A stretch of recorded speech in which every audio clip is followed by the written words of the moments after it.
Hi viewers, welcome to our channel. ప్రస్తుతం మనతో పాటు భరద్వాజ్ గారు సీనియర్ జర్నలిస్ట్ ఉన్నారు. వారితో ఒకసారి మాట్లాడదాం. సార్ నమస్కారం. సార్ నమస్తే అండి. సార్, బెట్టింగ్ యాప్స్ ప్రమోట్ చేసిన వాళ్ళపైన కేసులు నమోదవ్వడం మనం చూస్తున్నాం. సో ఇన్స్టాగ్రామ్ ఇన్ఫ్లుయెన్సర్స్, అలాగే యూట్యూబర్స్, వీళ్ళపైన వరుసగా కేసులు నమోదయ్యాయి. వీళ్ళు కొంతమంది అరెస్ట్ అయ్యారు, విచారణకు హాజరయ్యారు. అయితే ఇప్పుడు ఇది సినిమా సెలబ్రిటీల వరకు కూడా వచ్చేసింది. సో ఇవాళ ఒక్కరోజే దాదాపు 25 మంది సెలబ్రిటీల పైన అయితే కేసులు నమోదయ్యాయి. అందులో ముఖ్యంగా విజయ్ దేవరకొండ గారు, రానా అండ్ ప్రకాష్ రాజు చాలా మంది ఉన్నారు సార్. ఈ విధంగా సో వీళ్ళపైన ఇప్పుడు ఎటువంటి యాక్షన్ తీసుకునే ఛాన్స్ ఉందంటే, అరెస్ట్ చేసే వరకు వెళ్తారా, లేకుంటే విచారణకు పిలిచి కౌన్సిలింగ్ ఇస్తారా, ఎక్కడి వరకు వెళ్ళచ్చు? మీరేం చెప్తారు? అసలు ముందు దర్యాప్తు జరగాలి కదండి. వాళ్ళ పేర్లు ఉన్నాయని వచ్చింది. అయితే ఎలా ఉండుండొచ్చు? వీళ్ళు ఎండార్స్ చేశారా, లేకపోతే వీళ్ళ అకౌంట్లో ఏమన్నా హ్యాక్ చేసి దానిలో పెట్టి దాన్ని విడిగా స్క్రీన్ షాట్లు తీసి దాన్ని ప్రమోట్ చేయటం ద్వారా ఎవరినైనా అట్రాక్ట్ చేయడానికి గ్యాలం వేశారా అనేది కూడా జరగాలి కదా.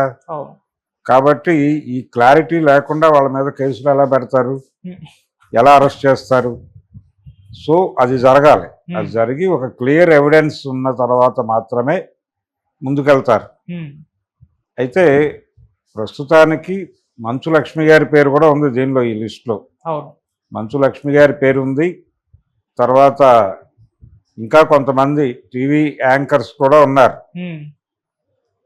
ఇలా పాపులర్ ఫిగర్స్ అందరూ, అంటే సోషల్ మీడియా ద్వారా కావచ్చు, మెయిన్ స్ట్రీమ్ మీడియా ద్వారా కావచ్చు, సినిమాల ద్వారా కావచ్చు, ప్రజలను ఇన్ఫ్లుయెన్స్ చేయగలిగినటువంటి ప్రతి ఒక్కరితోనూ ఏదో పద్ధతిలో వీటిని ఎండార్స్ చేయించడం జరిగింది. జనరల్గా ఈ మధ్య జరుగుతోంది అదే. అంటే ఏం చేస్తున్నారంటే, చాలా సందర్భాల్లో డిజిటల్ క్రియేటర్స్ అని చెప్పి చాలామందికి ఒక బిరుదులు ఇస్తున్నారు. ఏది? సోషల్ మీడియాలో డిజిటల్ కంటెంట్ క్రియేటర్ అనే పేరుతో ఒక పదవి ఇచ్చేసి అక్కడి నుంచి వాళ్ళని రకరకాల వ్యక్తులు అప్రోచ్ అవుతున్నారు. అప్రోచ్ అయినప్పుడు వాళ్ళు ఇది కొంచెం మీరు పుష్ చేయండి అని అడుగుతున్నారు. ఈ పుష్ చేయండి అన్నప్పుడు దానికి సంబంధించి ఏదో డీల్ మాట్లాడుకుంటున్నారు. ఇంత డబ్బులు ఇవ్వగలం, మీరు కొంచెం పుష్ చేస్తే, ఇలాంటి 3 పుష్ చేస్తే ఎంత ఇస్తాము, ఇలాంటి బేరాలకు వస్తున్నారు. వచ్చినప్పుడు ఏం జరుగుతుందంటే, కొన్నిసార్లు వీళ్ళు ముందు వెనక చూడకుండా, ఒకటేమో ఒక హ్యాపీ మూడ్లో ఉంటారు. అప్పుడు ఒకళ్ళు మనకి అంటే సెలబ్రిటీ హోదా వచ్చేసింది, అంటే మనం ఇంతమందిని ప్రభావితం చేయగలమని చెప్పి ఒకడు నమ్ముతున్నాడు అనేది ఒక హ్యాపీ మూమెంట్. ఈ హ్యాపీ మూమెంట్లో గబుక్కని కమిట్ అవుతున్నారు. కమిట్ అయిపోయినప్పుడు వాళ్ళు ఏదో డబ్బులు ఇస్తున్నారు, వీళ్ళు దానికి సంబంధించి ఏదో ఇది వాడండి అనో అది వాడొద్దనో ఏదో చెప్తున్నారు. ఇవి లీడ్ అవుతున్నాయి.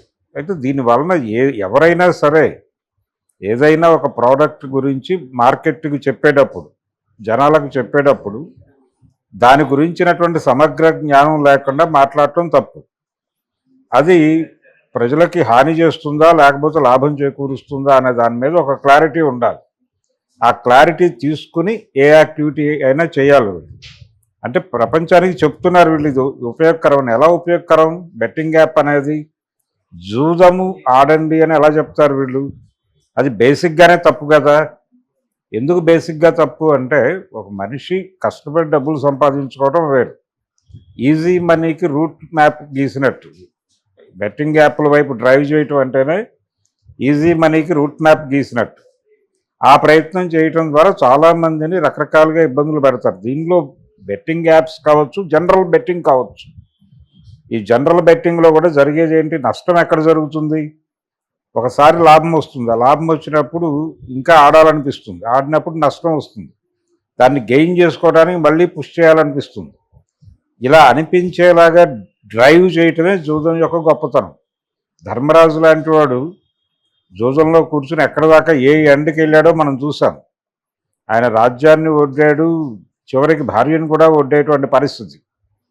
కావున ఇలాంటివి జనరల్గా ఆ సైకాలజీకి సంబంధించిన వ్యవహారం. అలాంటి వాటిని ఎలా ప్రమోట్ చేస్తారు ఎవరైనా? ఆ ప్రమోట్ చేసేటప్పుడు ఏంటంటే, వీళ్ళకి ప్రధానంగా కొంచెం రెస్పాన్సిబిలిటీ ఉన్నవాళ్ళు ఎవరు ఇలాంటివి యాక్సెప్ట్ చేయరు.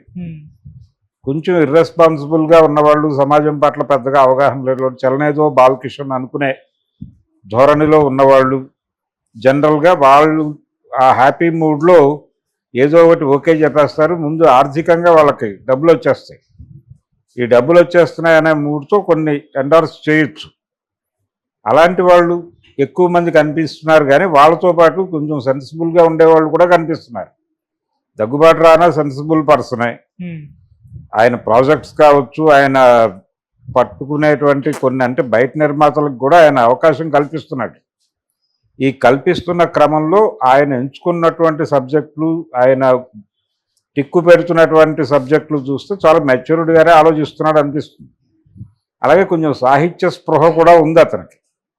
అతని పేరు వినిపిస్తోంది. తర్వాత ఎక్కడ సమాజంలో ఎవరు అనవగాహనతో మాట్లాడినా సీరియస్గా మీడియా ముందుకు వచ్చి కరెక్ట్ చేసేటువంటి ప్రయత్నం చేస్తూ ఉంటాడు ప్రకాష్ రాజ్.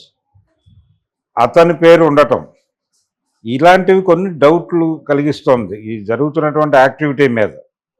అంటే వీళ్ళు వాంటెడ్గా చేశారా, లేకపోతే ఇంకెవరైనా ఈ అకౌంట్స్ యాక్ట్ చేయటం అనేది చాలా ఈజీగా జరుగుతుంది. అంటే ఫేక్ అకౌంట్స్ క్రియేట్ అయిపోతున్నాయి వీళ్ళ పేరుతోనే. ఫేస్బుక్లో చాలామంది పేరుతో ఫేక్ అకౌంట్స్ క్రియేట్ అయిపోయి అది వాళ్ళ అకౌంటే అనుకుంటాం మనం. వాడి మెసెంజర్లోకి వచ్చేసి బాగున్నారా, కొంచెం డబ్బులు వేస్తారా, నేను 2-3 డేస్లో సెటిల్ చేస్తాను, ఇది నెంబరు అన్నప్పుడు కొంతమంది వాళ్ళ మీద ఉండేటువంటి ఇంప్రెషన్ ఒకటి ఉంటుంది కదా, వాళ్ళు రాసినవి చదవటం ద్వారా వచ్చేటువంటి అనుభూతి నుంచి ఉద్వేగానికో మరొక దానికో గురై, సరే మనం వెంటనే ఆదుకుందాం ఇతన్ని, ఒక 2 డేస్లో తిరిగి డబ్బులు పంపించేస్తాను అంటున్నాడు కదా అని చెప్పి ఒక అడుగు ముందుకేస్తారు. అది నష్టమే. సో ఇలాంటి సందర్భమే జరిగిందా ఇక్కడ? అంటే వీళ్ళ అకౌంట్స్ ఎవరైనా హ్యాక్ చేసి డూప్లికేట్ అకౌంట్స్ నుంచి ఏమైనా ప్రతిపాదనలు వెళ్ళాయా, లేదు వాటి స్క్రీన్ షాట్స్ ఎక్కడైనా ప్రమోట్ చేసి ఎవరినైనా టెంప్ట్ చేసి ఈ రొంపిలో దింపారా అనే దాని మీద సమగ్రమైనటువంటి దర్యాప్తు జరగాల్సి ఉంది. ఇంకా మంచు లక్ష్మి గారి పేరు కూడా అలాగే వచ్చి ఉండొచ్చు. ఇలా ఈ వస్తున్నటువంటి పేర్లలో అనన్య నాగళ్ళ పేరు వినిపిస్తోంది. తను కూడా ఎండోర్స్ చేసింది ఈ యాప్స్కి అని. ఇలా అంటే ఈ మధ్య చాలా లూజ్గా అప్రోచ్ అవుతున్నారు వాళ్ళు. రకరకాల మార్కెటింగ్ పీపుల్ చాలామంది లూజ్గా ఫోన్ చేసి నెమ్మదిగా ట్రాప్లోకి దింపి, అమ్మ మీకు ఇంత ఇస్తాము, లేకపోతే బాబు మీకు ఇంత ఇస్తాం, లేదు మీకు షేరింగ్ ఇస్తాం, ఇలా పద్ధతిలో. అంటే ప్రతి ఒక్కళ్ళ మీద ప్రెజర్ ఉంది ఆర్థికంగా. డబ్బులు సంపాదించటం అనే దాని మీద అంటే ఎంత సంపాదించినా సరిపోనటువంటి పరిస్థితి ఉంది. మీరు ఎంత సంపాదించినా నెలాఖరులో మీ జేబులో మిగిలేది ఏమి ఉండదు. అలా మిగలకుండా చేయటమే మార్కెట్ ఎకానమీ లక్ష్యం. ఆ లక్ష్యం ప్రకారం మీకు అంటే కన్జ్యూమరిజం అనేది అదే చేస్తుంది.